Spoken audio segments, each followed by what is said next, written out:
EP. Jayarajan Prakash Javadekar കൂടിക്കാഴ്ചയിൽ ഗൗരവമായ പരിശോധന നടത്തുമെന്ന് സിപിഐഎം സംസ്ഥാന സെക്രട്ടറി എം.വി. ഗോവിന്ദൻ. തെരഞ്ഞെടുപ്പ് തോൽവിയിൽ നേതൃത്വം മാറേണ്ട ആവശ്യമില്ലെന്നും എം.വി. ഗോവിന്ദൻ പറഞ്ഞു. മാതൃഭൂമി ദിനപത്രത്തിന് നൽകിയ അഭിമുഖത്തിലാണ് സിപിഐഎം സംസ്ഥാന സെക്രട്ടറിയുടെ വെളിപ്പെടുത്തൽ. അജീഷ് ജയകുമാർ തിരുവനന്തപുരത്ത് നിന്ന് ചേരുന്നുണ്ട്.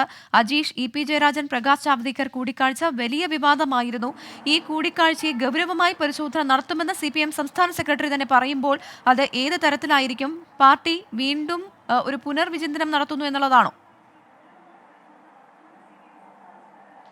പ്രവിത, ഈ തെരഞ്ഞെടുപ്പ് തോൽവിക്ക് പിന്നാലെ CPM-ന്റെ സംസ്ഥാന സമിതിയും സെക്രട്ടേറിയറ്റും ഒക്കെ ചേർന്ന് ഈ തോൽവി വിലയിരുത്തിയിരുന്നു. ആ സമയത്ത് തന്നെ എം.വി. ഗോവിന്ദൻ ഈ തെരഞ്ഞെടുപ്പ് തോൽവിയെക്കുറിച്ച് പഠിക്കാനും അതിനെക്കുറിച്ച് തിരുത്താനുമുള്ള നടപടികൾ ഉണ്ടാകുമെന്ന് വ്യക്തമാക്കിയിരുന്നു.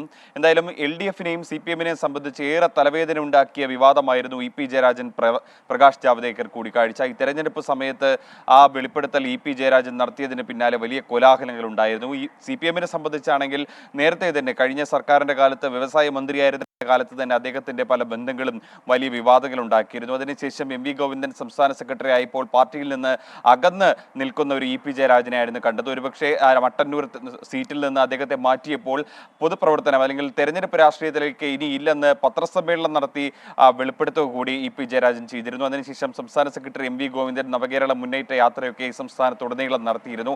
ആ യാത്രയിൽ ഒക്കെ തന്നെ ഇ.പി. ജയരാജന്റെ അഭാവം വളരെയധികം ചർച്ചയായിരുന്നു. അതിനുശേഷം ഈ ദല്ലാൽ നന്ദകുമാറുമായുള്ള അദ്ദേഹത്തിന്റെ ബന്ധം, അദ്ദേഹത്തിന്റെ കുടുംബക്ഷേത്രത്തിൽ പങ്കെടുക്കാൻ പോയത്, ആ ഒരു ചടങ്ങിൽ പങ്കെടുക്കാൻ പോയതടക്കം വലിയ വിവാദമുണ്ടായിരുന്നു. ഈ ഒരു സാഹചര്യത്തിലാണ് അത് പാർട്ടി ഗൗരവതരമായി കാണുമെന്ന് ഈ സംസ്ഥാന സെക്രട്ടറി എം.വി. ഗോവിന്ദൻ പറയുന്നത്. ആരെയും അരൂപിയായി മാറ്റി നിർത്തേണ്ട ആവശ്യമില്ല, എല്ലാം തുറന്ന് ചർച്ച ചെയ്യും, തിരുത്തേണ്ടതുണ്ടെങ്കിൽ തിരുത്തും. ഒപ്പം തന്നെ ഈ തെരഞ്ഞെടുപ്പ് സംബന്ധിച്ച തോൽവിയിൽ പിണറായി വിജയന്റെ തലയിൽ ഒന്നും കെട്ടിവെക്കേണ്ട ആവശ്യമില്ല. അദ്ദേഹത്തിന്റെ നേതൃത്വത്തിലാണ് 2021 വീണ്ടും പിണറായി സർക്കാർ അധികാരത്തിൽ വന്നുകൊണ്ട് അദ്ദേഹത്തിന്റെ മാറ്റി നിർത്തിക്കൊണ്ടൊരു നേതൃമാറ്റം ഉണ്ടാകില്ല എന്നും പറയുന്നു. പക്ഷേ ജാവ്ദേക്കർ കൂടിക്കാഴ്ചയിൽ ഗൗരവമായ പരിശോധന നടത്തുമെന്ന് സിപിഐഎം സംസ്ഥാന സെക്രട്ടറി എം.വി. ഗോവിന്ദൻ പറഞ്ഞിരിക്കുന്നത്. തെരഞ്ഞെടുപ്പ് തോൽവിയിൽ നേതൃത്വം മാറേണ്ട ആവശ്യമില്ലെന്നും എം.വി. ഗോവിന്ദൻ പറഞ്ഞു.